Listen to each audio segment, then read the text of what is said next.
الو سلام علیکم زیبا شمایی؟ من پرویز در بیمارخونه است. چی؟ 6-7 شده در بیمارخونه خواب است. شما میخواهد ببینید. برگی درخت میریزد شبانی خنک در بیرون مباشد در خانه تنها آخر نمیدانم چی کار میکنم دویدم میبرایم بر بیرون تا آخرین نفس با سوی تو میخوام بینم روی زیبایت رو میزنم بازم در تگ بیمارخانه چیزی که نشود میمونم در برم میمونم باشی میمونم در برم بیخند جانم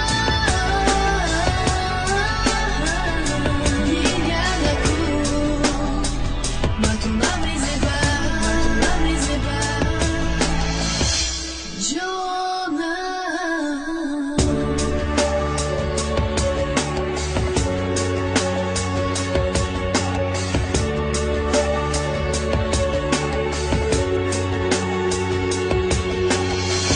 گریه نکن و زیق نشو و مگذره امروز کی میکنه شب و شب یردم نمیتا درون برای تو من میشم و دنیا میشم بهشت اگر خوفت برم من میشم برای تو بلیش اینمی ای عشق تو دیدی شقتی من در بری من در آغوشی من روزو میگذشتم نکی تو زیق نشو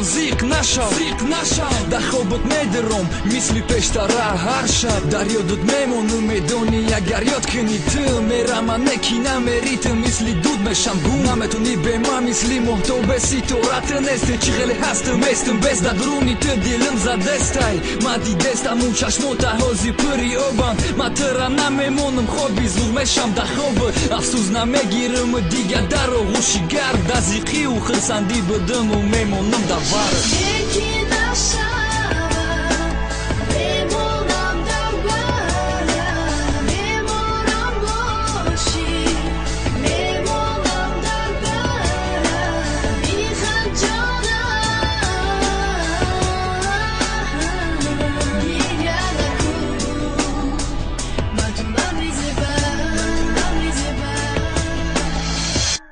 جانم چیزی که نشود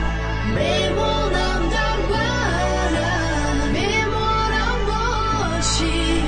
میمونم در برم بیخند جانم گریه نکن من تو نمیزه بر